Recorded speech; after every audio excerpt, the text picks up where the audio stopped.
As they said, my name's Manny Ballas.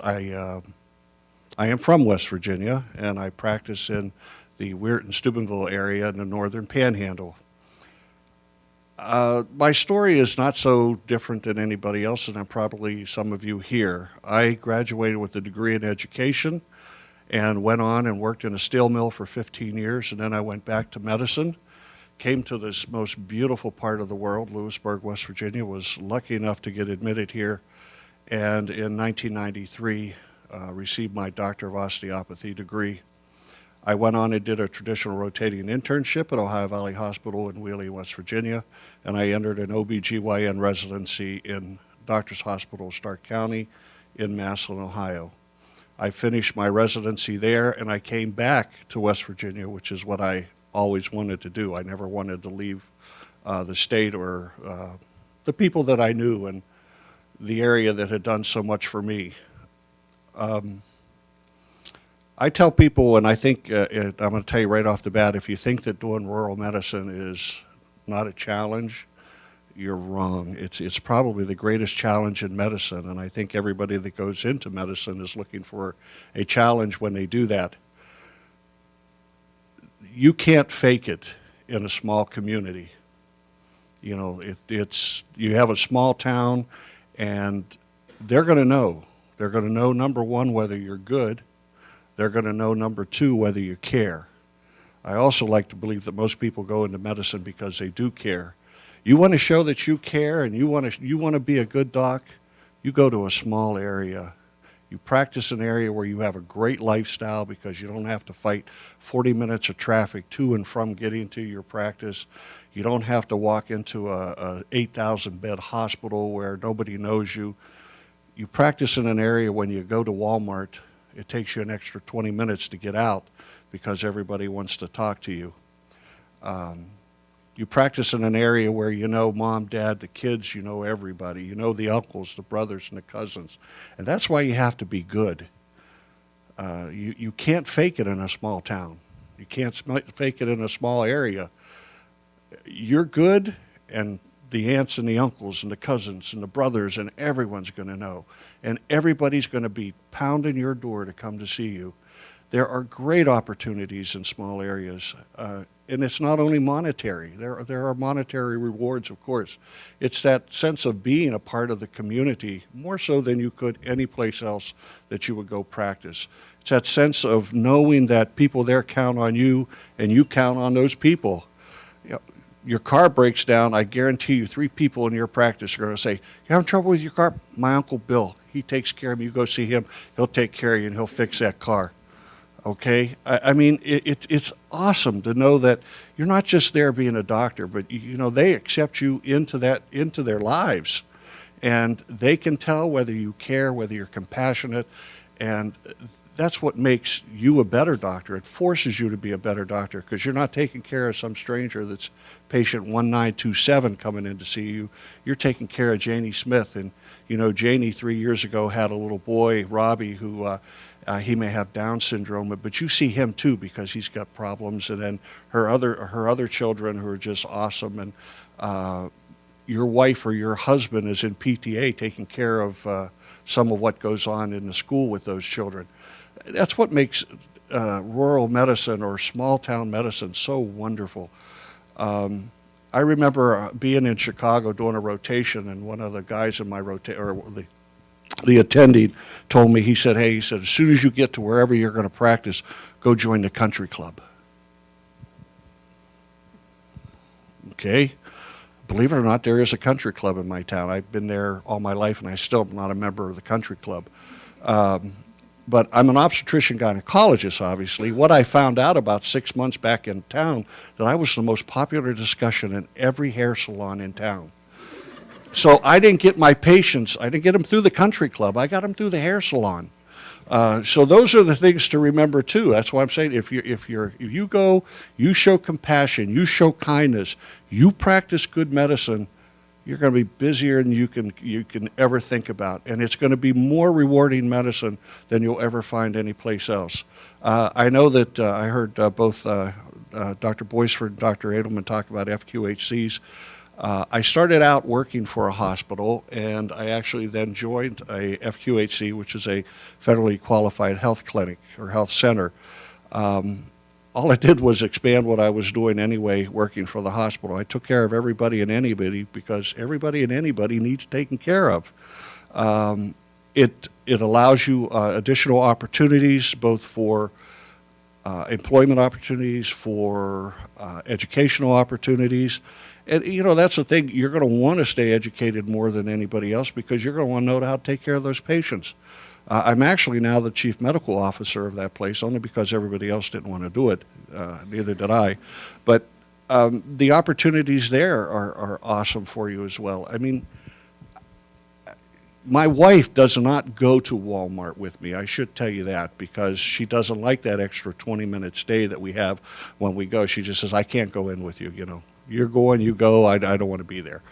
But, you know, I tell people that's one of the greatest advantages of being in a small community, but it also can be one of the greatest drawbacks because sometimes I don't have that extra 20 minutes, but you take it. You take it because those people are counting on you, they rely upon you, they care about you, and you care about them. I don't know. I think that's probably all I can tell you for right now, but certainly I will, you know, I encourage you all to have questions that you want to ask, and that's what we're here for. We're here to talk to you and tell you about things, and you are in the greatest school, the greatest medical school in this country. There is no doubt. I have no doubt. It was so good I sent my son here, so, and hopefully I sent his future bride here. And her brother, and you know, the list goes on, but this is the greatest learning environment, and I'm sure if you guys went to an undergraduate program someplace much bigger, I'm sure you will admit this is the greatest learning environment in the country. You come out of here being the best of the best of the best, and I think, you know, from what I've seen and when I got admitted here, that was one of the most amazing things. It was how they picked the people to come here. I think they pick people who have compassion and kindness and want to take care of people, and it's in your hearts. You wouldn't be in this career if you didn't have that in your hearts. And people out there in those small communities are looking for you, and that's who they want to take care of them. So with that, I'm going to turn it over to Dr. Goff. I think we'll just go down the road. Is that okay with you? Is that okay with you? Okay.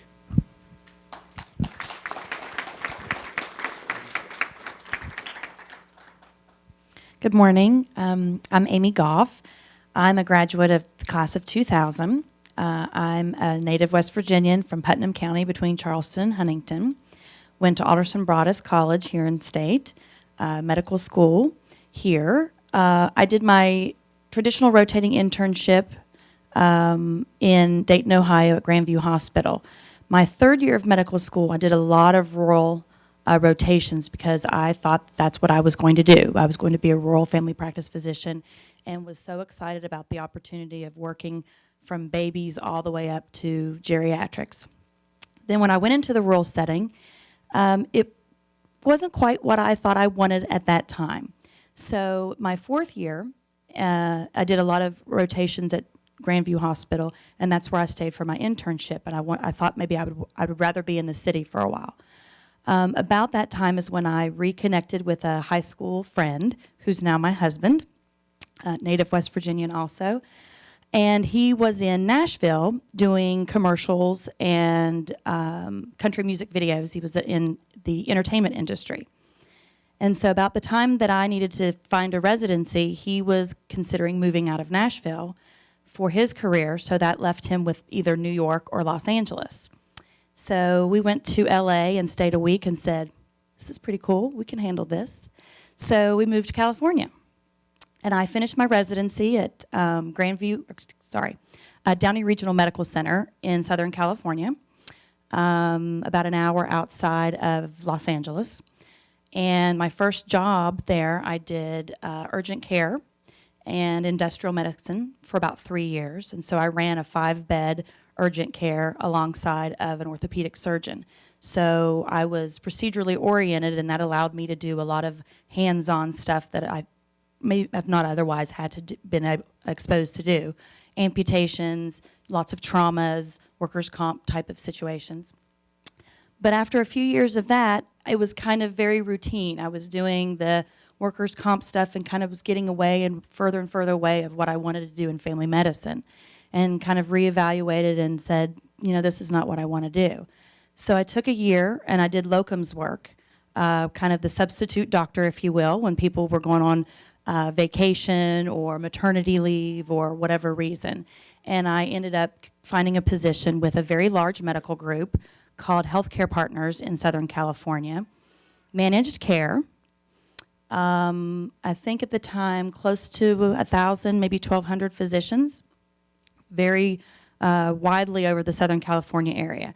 So I stayed with that group and opened a practice with another family practice physician as an employee of this medical group. And I stayed there for 7 years, kind of starting the practice from ground up and working our way up. And really enjoyed it. It was family practice, so I saw children all the way to geriatrics. But as time went on, I started to realize that I wanted to do something different, that I was an employee, which at the time, we were starting our family. You go to work, you get your salary, you do what you need to do, and then, you kind of go home at the end of the day. But just kind of felt like a number, like nobody really cared if I did my job well or didn't do my job well, or if there was a need or a concern within my personal life, would there be any consideration to that?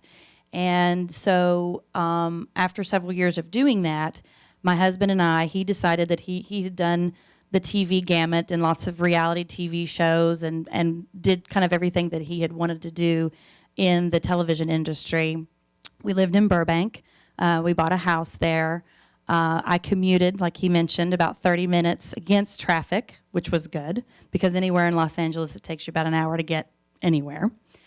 That was only a 5-minute walk, right? Yeah, well, actually, I was against traffic, so it was about 30 miles, so I could actually speed up the freeway. But had I been, 10 minutes in a different direction on the 405 or another freeway, it would have taken me an hour. But we had 2 small children. We decided that it wasn't where we wanted to be to raise our children. He was kind of done with his situation with industry, and I was just kind of disillusioned and not really happy with what I was doing. So we made the decision to come home, and for us, West Virginia is home. We're both from close to Charleston, so we weren't really sure where we would end up, but we made arrangements to come and interview at 6 different places. 6 different places offered me a job, so it's available, it's out there. Depends on what you're looking for.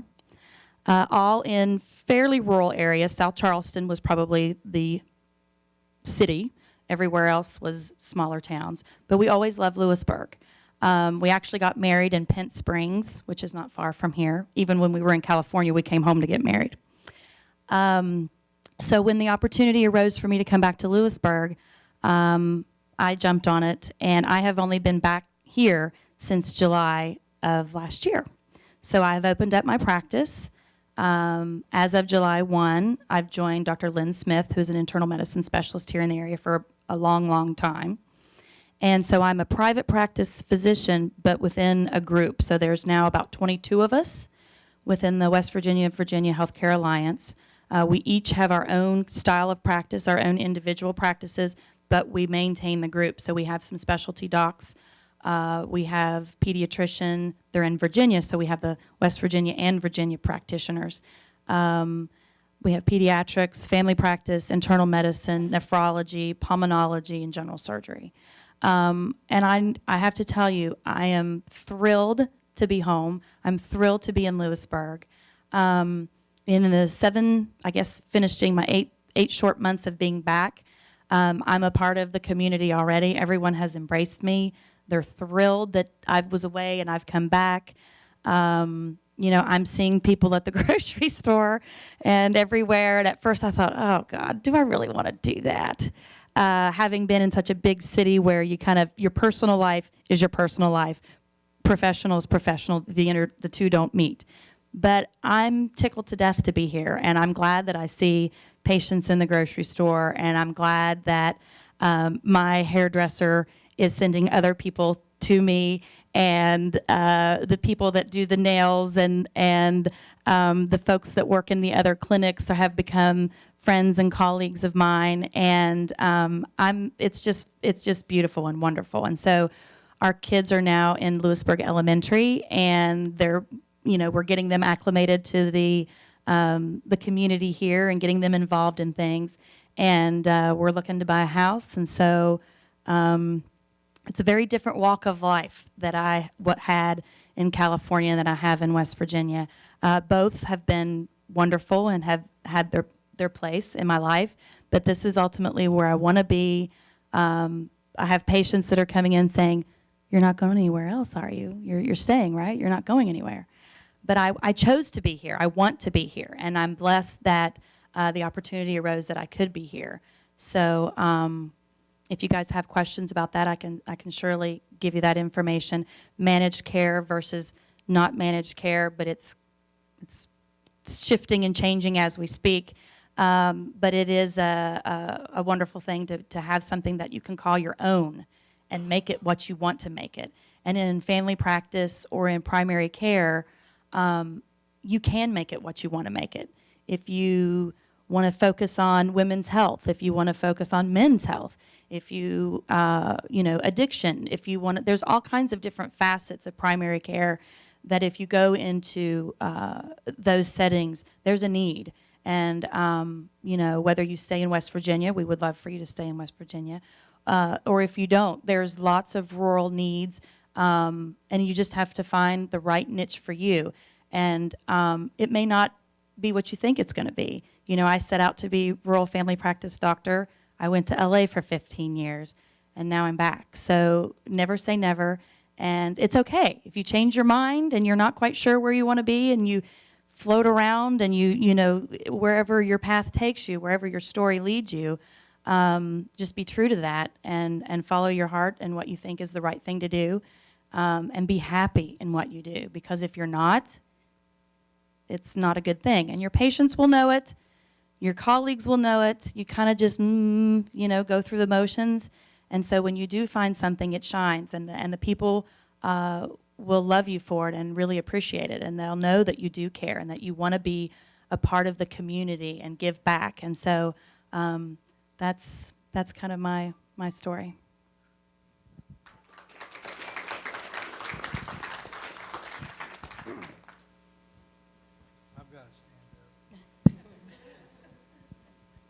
My name is Gerard O'Loughlin.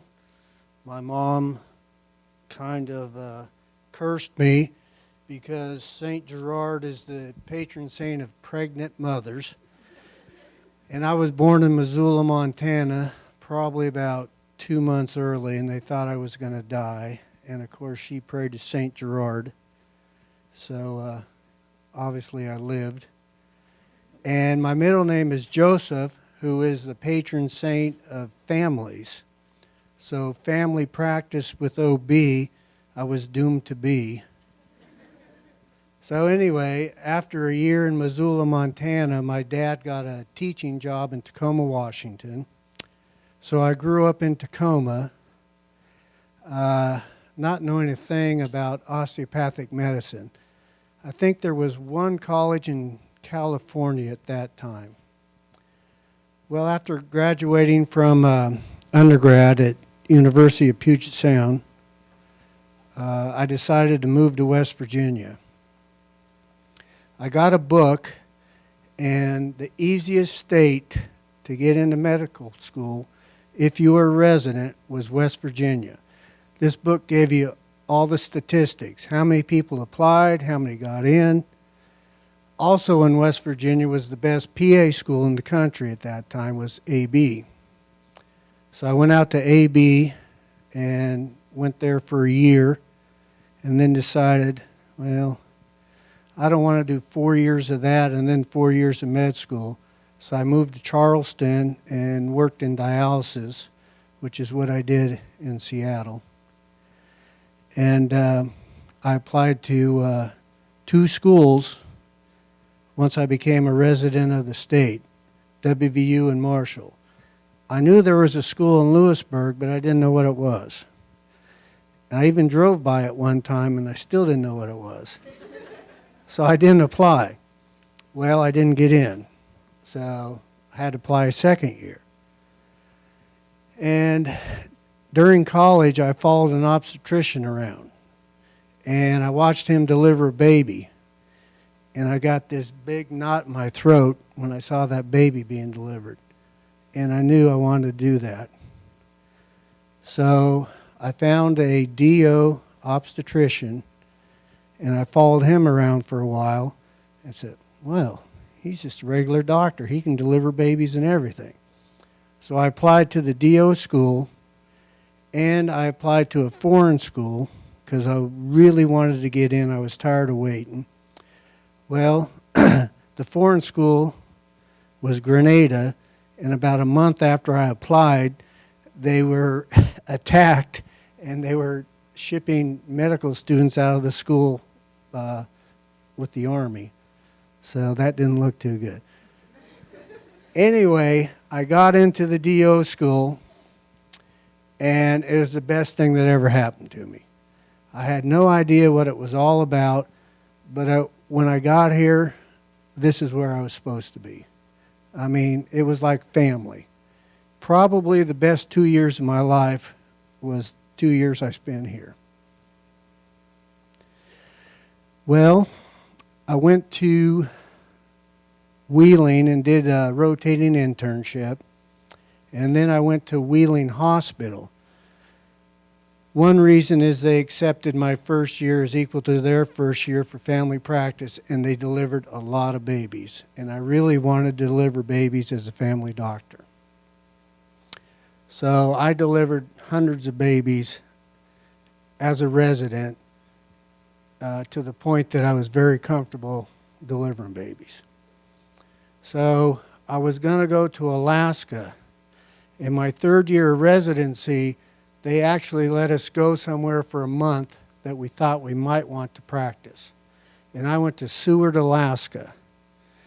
And there was 2 doctors there, and each of them took 2 weeks off, and I covered each of their practices. Well, there was a nice little community hospital, but there was no ER doctor. So day, night, somebody walked into the ER, you had to go see them. And it was a beautiful place, but not a great place to practice medicine. My second choice was West Virginia. And when I was in Wheeling, a doctor sent a letter up there from Buchanan stating that he wanted to retire and was looking for somebody to take his practice over. So I came down and talked to him, and I still had a year and a half to go, and he didn't want to wait that long. So anyway, when it was all said and done, there was 4 or 5 doctors that had died, retired, left, so Buchanan was wide open. And I knew about Buchanan because of my year I spent in Philippi. And it was like a small Lewisburg to me. Not quite as much money there, but it was a really nice small town. So moved to Lewisburg, bought a farm about 8 miles out. I got about 76 acres, built a house, and it's paradise. I wouldn't want to be anywhere else in the world. I delivered over 1,000 babies my first 11 years. Took care of a lot of very sick babies, waiting for helicopters and waiting for ground transport. And, it was pretty stressful, but it was very fulfilling. I bought a building. I was in private practice by myself for 5 years. The hospital guaranteed me a salary, bought me a lot of stuff to put in the building, and they guaranteed that I didn't have to pay them back if I stayed for 4 years, I think. Well, CEOs are kind of like college coaches. If things aren't going well, they're fired. So right now I'm on my 5th CEO. Well, the second CEO said, hey, we want you to join the hospital. So they bought back everything that they gave me, which was a good deal for me, and I paid off my farm and all my student loans and joined the practice. Well, when I joined the practice, I showed them how much money I was making delivering babies and, as busy as I was, so I got the same salary that I did on my own. It was a really great deal. Everybody knows your business. You know everybody's business. You know way more than you want to know about a lot of people. I coach Little League. I do the high school football team. I do the middle school football team. I do the college football teams. I walk every morning down Main Street. Every car that goes by, I have to wave to. I can't see them, but I know they know me, so I'm just doing this. It's a whole different life than a big city. You can get lost in the big city. Nobody knows you. I can't go out and have a beer in Buchanan. You drink beer? Once in a while. But everybody cares about you. The girl at McDonald's gives me her discount. It's just crazy. But it's a great life, and I just wouldn't have it any other way. Thanks.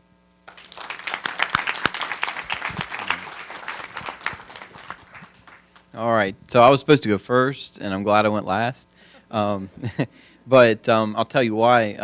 I'm Michael Antolini. I graduated from Hampton-Sydney College in Virginia in 2008, and then came here for medical school, and was a class of 2012 graduate. So I'm acutely aware of how you guys feel right now. I'm not that far removed from that. Everybody that's spoken so far has been there and done that as far as the experiences that I'm going through right now. And everything you've heard turns out to be very true. And I'm 7 months out and starting to spin a lifestyle of going to Walmart and jumping down another aisle because somebody's going to cost me about something, or going checking out in line and somebody's mentioned that I'm taking care of their grandmother or their son or somebody and shown real appreciation. That feels wonderful, and like I said, all of what they've said is very true about a rural community. I'm a West Virginia native. I was born in Randolph County in Elkins, and then grew up in Clarksburg and Parkersburg. Like I said, went to Virginia for school, studied chemistry. Wasn't really sure what I wanted to do with my life until later in college, and probably played a little bit too hard. Worked really hard to get into medical school. Came here, and still had the mindset that I was still in college. So first 2 years, again, I remember the struggle of studying, making time. But I want you to be very cognizant of something that's been a pattern up here today. Nobody has mentioned boards. Nobody has mentioned tests in school. Everybody has mentioned what life is like as a physician, as a part of a community, as a community member. And that's, you're privileged to be learning a skill set as a physician and a community member. You have wonderful opportunities in front of you to be a pillar of a community somewhere, especially in a rural area. And so, again, I remember jumping through all the hoops you're going through right now, but there is light at the end of the tunnel, and it is just an immense privilege to be where we are now and what I'm starting to go through now. So let me tell you a little bit about that. I'm family practice. I went through residency at Access Health in Beckley, which is a federally qualified health center. That's all I know as far as my experience. So what I can tell you about that is we see everybody regardless of their ability to pay, but that doesn't mean we serve chiefly lower income population, and we see everybody. And so we see private insurance, we see no insurance. Part of being a federally qualified health center is they operate on a sliding scale. And so we get people in the door from all walks of life. And what's important about that is you really need to understand the cultures you're serving, especially in a rural area. What I would recommend is you try to become a part of that culture in that community you're serving. And you will if you make a commitment to that community. That, like Dr. Ballas said, and like others have said, that's really how you will really be successful. I mean, I was driving here today, and I realized I'm on a panel of successful physicians, and I've been out 7 months. I don't know if I'm successful or not. And so it depends on how you define success. Okay, let's talk about success for a minute. What's success mean to you? And I just was distraught with how I'm going to try to portray myself as successful, and I still have an imposter complex about being a physician. I'm still learning, and you will still learn years after residency. And I hope you all strive to continue to learn and to continue to try to perfect your craft. But if you define success as getting paid every 2 weeks and finding a gig that's relatively stable and provides a decent lifestyle, then yeah, that's success, I guess. But what I've really found that I feel is success for me is starting into a practice, just sort of walking into it, saying, okay, well, I had a nice experience with this company I did residency for. I'll stick around and see how it goes. Wanted to do private practice, and that just wasn't an economic reality at the time. And so stuck around. One of my attendings and mentors did nursing home, and he was winding down, and I inherited a couple patients that I helped him take care of as a resident. That became a very quickly sort of baptism by fire. Now I have about 20% of that nursing home that I take care of and manage over the past several months, as another physician had left that building. And so I'm becoming what one of my attendings didn't want me to become, which is a little old lady doctor. But that experience has defined success for me. What I have found in the short time that I've been practicing is that I'm becoming a part of a community. I literally bought the farm. I bought a piece of land too, and I'm developing what this gentleman is describing as well as my own little piece of paradise. We have 60 acres. I have patients helping me develop that land and giving me advice. I talk to people about farming more than I talk to about medicine sometimes. I'm becoming a part of that culture. You will be charged as a physician in a rural area with protecting and nurturing that culture that you're a part of. And that is a huge responsibility and a huge privilege for every one of you. And I hope that, whether you're in a nursing home or you're in family practice or you're a surgeon or whatever you are, that you find that passion and you find that responsibility and you really treasure it. We are, as the population ages and requires much more care, especially the baby boomer generation, there's a void of people willing to fill the role of physician for that population, especially in long-term care facilities. That is a population that they're living treasures. Okay, and if you make the time to sit and listen to some of these people, your patients' stories about what they've lived through, they have gone through a world that doesn't exist anymore, and isn't fathomable to some of us at some age groups. The world has changed so drastically. Listening to the stories that they've given me about living through the Great Depression as a child, living through world wars. If you make the time to listen to these people, sometimes it's the best medicine that you can provide for them. And you can also view yourself as a protector and a caretaker of those living treasures. And so that's kind of where I've found my success is, doing family practice and taking care of everybody, all age groups, but really filling a need in a few nursing homes locally, and really diving in deep and getting to know these people, not just their medical histories and their chart, but them. And again, that's part of the best part of medicine, and you should really try to find that for you. What makes you passionate about what you're doing here? Again, it's not all studying and it's not all tests you have to take. It's treasuring the people and loving the people that you care about, and making that a lifestyle. I work 7 days a week. My wife hates it, but I love it. I try to make time for family, but this is really lifestyle. And if you really commit to your community, you're going to be listening to doing history and physicals in Walmart. If somebody wants you to look at a mole, or somebody has a question about their foot, expect that a little bit. Expect to be called on your cell phone, because somebody's undoubtedly friends with somebody that's going to get your cell phone number, and that's okay. That's okay. Like I said, this is a lifestyle that you're committing to, and you get out of it what you put into it, both with your community and the medicine part. Always learn, always treasure the people you care about, and find a role that you can fill, and to the best of your ability, and you will shine in your community. You will be happy more often than not, and people will really respect you and treasure you in return. So,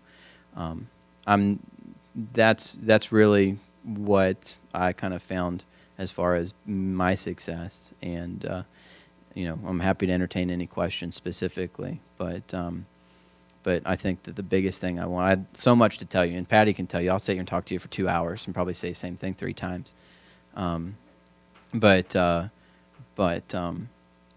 That's really what I want you to take away from this today, is that you are making a commitment to a population and a culture that is rich, and you should work to care for these people, both their health and their spirit, and in turn that will enrich that culture even more. So that's it.